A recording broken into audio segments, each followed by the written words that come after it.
All right, guys, welcome again to the Sua Sponte podcast. I'm Ken Harper, and with me is Art Doc Attaway, and we're going to talk about the 75th Ranger Regiment Association. He's the current president. So, Doc, did you want to just tell the guys about what was the reason behind creating the 75th Ranger Regiment Association? Absolutely. It was started in 1986 by some Vietnam era LRP company Rangers they'd been out since the early 70s, most of them no later than 74. I mean, there were some career soldiers in there, but a lot of that era were drafted, and they did 2 or 3 years deployed in combat, and they got out and went home. And like, I was out of the community for a long time before I decided I needed to be back in it. But they formed it and created it as a fraternal organization to keep the brotherhoods together. So they have unit directors from each of the Vietnam LRP companies, and I mean, some of these guys have bigger reunions than Rendezvous. You know, there's still 200 or 300 of them that come together for each of those units, and there are 25. There are 25 unit directors in the organization, and 19 of them are Vietnam era unit directors. So it's a fraternal brotherhood maintenance organization that has been created to maintain the prestige, honor, and esprit de corps of the Rangers, starting with those guys and evolving into the 75th Ranger Regiment and everything in between. So can you give me just a brief description of what the current 75th Ranger Regiment Association looks like nowadays? Correct. Yep. As I said, we have 25 unit directors. The majority of those guys are from the LRP companies. We've all come to the reality that if we don't pass the baton on and engage the younger generation, then the association will just go away, because we're all going to die. In 15 years, it'll be from, if not sooner, from 25 unit directors to 8 unit directors, and then the other 3 that survive long enough. At some point in the future, it's going to be 5 unit directors, or however many battalions the regiment has, because that's what it is for, and that's what it's becoming. Right now, we have 4,000 members on the books. We started a focus to recruit the GWAT Ranger and younger Rangers, and we brought on 100 new ones in the last year. People are joining us that are the GWAT generation, if for lack of a better term. Fortunately, the first vice president for me, which makes my life, my mission and goal was to pass the baton. When I came in, it's like, okay, we have to transition this organization to the modern day Ranger and the modern day Ranger Regiment. So I was fortunate to get Rick Merritt, Sergeant Major, retired Rick Merritt, as the first vice president. And then he recruited our second vice president and unit directors from one. Well, he's the unit director for 1, but he brought in people for 2 and 3 and STV and MI. So we're fully covered. We totally represent, with recently separated or retired Rangers, the current Ranger Regiment. And the focus is to transition the whole organization to to that generation. I mean, us old guys are going to be around until we're around. And, we had the Vietnam Rangers, and then we had 74 to 2001, and all the actions in between that. They were sort of flash in the pans compared to what's been going on lately with 22 years committed to combat. But it's an organization for fraternity and to keep people together and meeting and sharing and reunioning and coming back together. And I think everyone's going to keep their small group of brotherhood, but we try and get the 50 or 60 instead of the 3 or 4 core group together and sharing and supporting each other. Well, and I think that's a good group. Sergeant Major Merritt was the regimental sergeant major when I was in, and then the guy you have in charge of your STB group was my first sergeant, Rob Chacho. So you got a great group of GWAT Rangers, and, we did. And they have they have some pre-GWAT experience too. But so what services does the 75th Ranger Regiment Association provide? Is it just that like fraternal brotherhood of getting together, or we talked a little bit about the Ranger runs and the different other services you do? Is that part of the association? No, it's not part of it. We're not a fundraising group, or we're literally a fraternal organization, but we create reunions all over the country for the various companies or units, battalions, and then we coordinate like Ranger Rendezvous. We bring everyone together. Last year, we went out to the 2nd Ranger Battalion and did our annual, biannual meeting that we're required to do as an association. We did it out there. We'll go to Savannah next, probably, or maybe every year is at Columbus because of Rendezvous, or every other year. So we spend a lot of time in Columbus. We want to be out at the other battalions. We are on the voting committee for the Ranger Hall of Fame. We have a benevolent fund to help Rangers that are in temporary trouble. We run a Gold Star program and have a scholarship. We have our scholarship program where we've recently combined it with the National Ranger Scholarship Foundation. So we're giving all our scholarship money to them, and they're processing the scholarships. They send us a selection so we could choose out of a group who we want, but that's a great group. They execute well. They're very thorough. They have a good selection process and committee, and it's a good place to put your scholarship funds. So instead of running, everyone wants to run their own program, and I did that at USARA for the 4 years I was a vice president there, and it was I enjoyed it, but it took a lot of effort and a lot of time, and we weren't really scholarship selection people. We just figured it out because we're Rangers. But Ike and those guys at the National Ranger Foundation Scholarship Foundation have it figured out, and they do a great job. That's about all we do as an association that I can think of right now.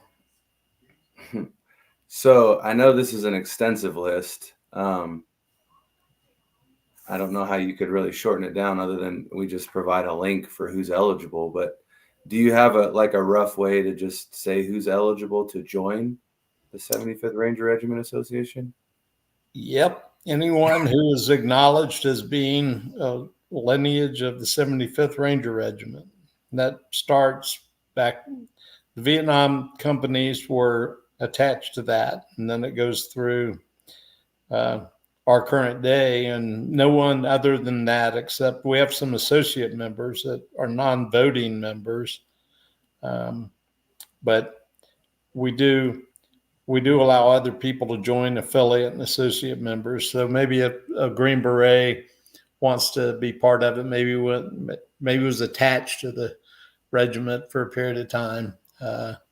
So we do have 4 or 5 categories. It's all on our website, which is 75thrra.org, and the list of who's eligible and who isn't is on there, clearly defined. Does that include like Ranger Training Brigade? If you don't have a scroll, you don't get in. All right, that's fine. I just want to know. I get it. Easy delineation there. There is another association for those guys. Yeah. And if you went to West Point and got a tab, there's another association for you. If you don't have a scroll, this isn't it. This is the 75th Ranger Regiment Association. All right. Do you feel like being a part of the 75th Ranger Regiment Association, does it help you keep a sense of purpose and direction? And also, do you think, or how do you think that would help other guys? Well, you have to be involved. It does help me because I'm actively involved. Just being a member without trying to find some way of involvement, I'm not sure. I can't answer that because I've never been in that kind of position. I mean, if I'm going to be there, I'm going to want to participate and be active. It does. We do Patrolling Magazine, which is the only printed publication still out there at least in the Ranger world.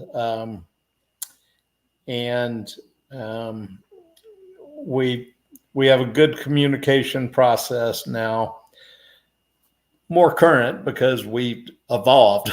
We went from mailing applications out to actually being electronic and having cell phone apps for it all. But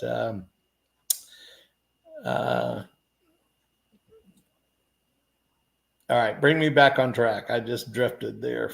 Well, no, that's good. We were just talking about how the association, gives you purpose and direction. And you said for you, it's different because you're a part of it. But I was wondering from like a perspective of just a general member.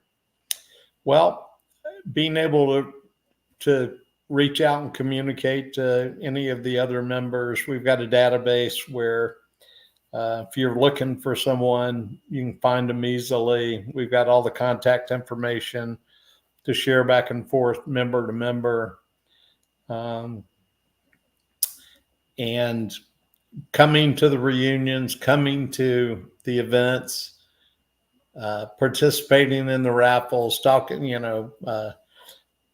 we do 2 or 3 raffles a year, which are always Daniel Defense weapons because of Rick Merritt. Thank goodness. But just that alone brings you back into the focus of our world. But I'm not sure. I mean, everyone has their core group. So we've got our 10 people that we hang out, or 5 people, or 3 people, whatever it is. But if you're going to be part of a larger group, you just can enjoy the benefits like the scholarship and the communication, the newsletters, the information sharing. But if you want to really get something out of it, you got to be willing to get back to it, in my opinion. Yeah. Well, and I didn't know about the Patrolling Magazine until, I started to look into this stuff, but I do think it's very good information. And so my question with that would be, what's your favorite part or thing about Patrolling Magazine? It is so diverse because of the 25 unit directors all write stuff about their units, and they're focused. Now, with the unit director for each battalion in the 75th, we're getting a lot of current information about activities that are going on. And of course, we feature, like, Ralph Puckett will be on the cover of the next one, our last Merrill's Marauder, that our lineage is created from, right? I mean, our DUI came from the Merrill's, the 5307th CUP in Burma.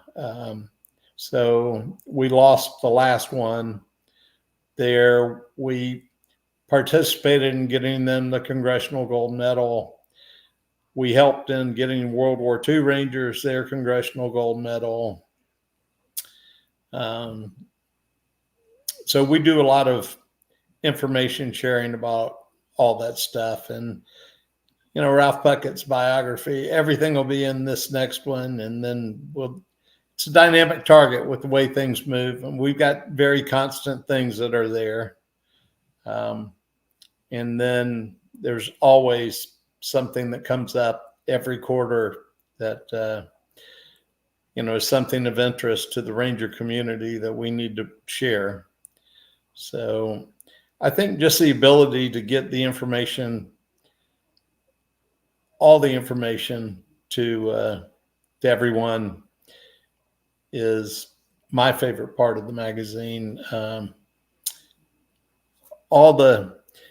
Everyone gets focused on their unit, and there are some interesting stories. If you want to go back, when we stood up the 1st Ranger Battalion, 100% of our cadre or NCOs were Vietnam veterans, and 50% of the officer corps veterans from Vietnam. And we learned some incredible lessons from these guys. And if you take the time to read any of these stories that they publish from Vietnam, it's pretty incredible.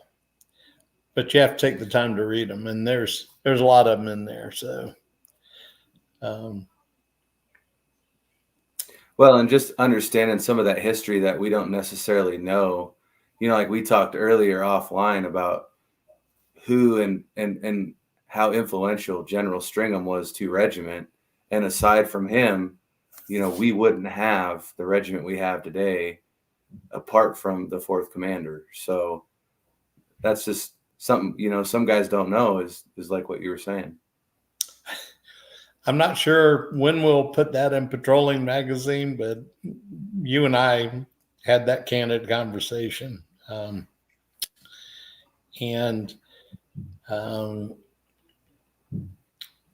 those are I mean, we should do something on Wayne Downing, you know, definitely do something on Joe Stringham. We tend to wait for people to die before we do anything. I think we need to redirect that effort and focus. So this is this is keeping me mentally alert here, stimulating. Well, it's good too. It's good for guys to think about, you know, like you releasing that biography on Joe Stringham is just, it's good for people to know that it's going to be out there, and that they'll be able to learn more about him and who he was and the things he went through, and just the great man he was that many of us prior Rangers, you know, we're never going to get to meet Joe Stringham, you know, just like many will never get to meet, you know, Art Attaway. But now through this video, you know, they'll get 30 minutes of, you know, who you are forever. Yeah. I was no big deal to the Rangers, but the Rangers were a big deal to me. So, and the people I was around, it informed my entire life. I mean, the Bill Aceves and Wayne Downings, and now the list goes on. There's so many, I can't even name them all.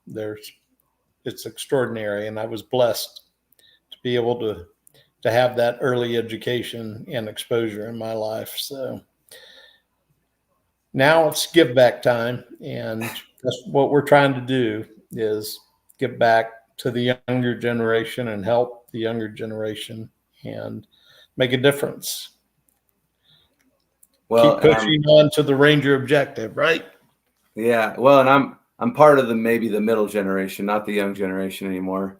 But at the same time, it's all important. It's all a part. It all plays a part. And me and you, we have the same, we want guys to not have a struggle when they separate from the military. We want them to easily, step into the civilian world and use the tools and everything they've learned in regiment to be better leaders and better men for a better country and a better world. Cool.